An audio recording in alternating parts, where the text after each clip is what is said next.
All right, former President Trump is set to surrender a little more than 48 hours from now. Cameras capturing him returning to Mar-a-Lago after playing a round of golf yesterday. Supporters outside. And in wake of the unprecedented indictment led by Manhattan District Attorney Alvin Bragg, hope is fading in the fairness of our justice system. Former FBI Special Agent Nicole Parker quit over the weaponization of our justice system, what she saw at the FBI, and she joins us now. Nicole, thank you so much for being here. I know the FBI, this is a different justice system. This is the Manhattan DA. I get that. But it sure feels political, like there's an agenda at the top, which leads people to not trust it. Right. I mean, Americans deserve an unbiased criminal justice system, whether it's on the local, state, or federal system. It shouldn't matter. Everyone deserves a fair shot at the criminal justice system. And I think what Americans are witnessing right now, regardless of your political party, I'm not here to favor any political party. I'm here to speak the truth based on my experience. And there just seemed to be a continuous pattern on all levels now.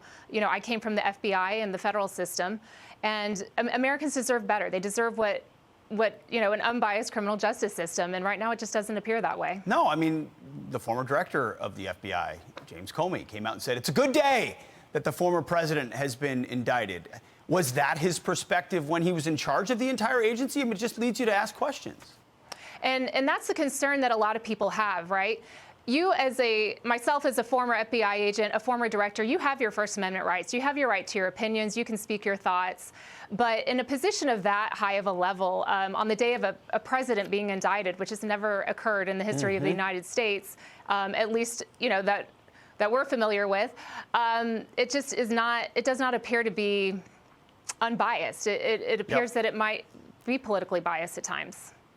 Absolutely right. I want to shift to another topic real quick because, our country was rocked by the shooting in Nashville and what occurred there, the heroism of cops and the depravity of that shooter and the loss of life. Oftentimes we get a glimpse into the motivations or a manifesto of a shooter, sometimes almost, not always right away, but shortly thereafter.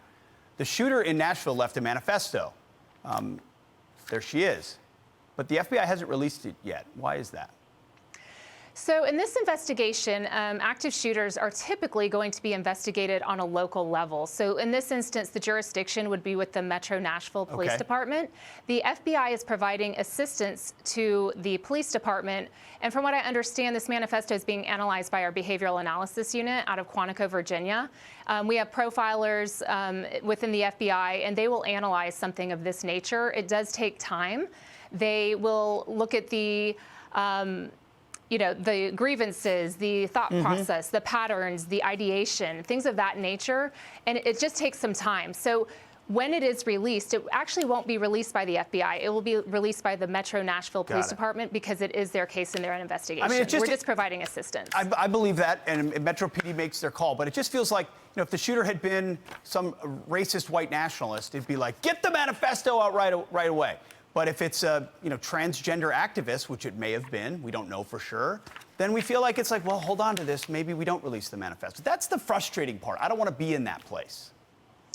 Yeah, I mean, no one wants to be in that place. I can't make a comment to that. I just know in my time at the FBI, it does take time for the BAU analysis to take place. So it's important that they get it done right, they get it done properly. They'll conduct the analysis. Once they're complete, they'll give a product to the local police department, and then it'll be up to them to release any manifesto. I hope that in this case, that is the case. Nicole Parker, thanks for joining us and for your courage to speak out. We appreciate it.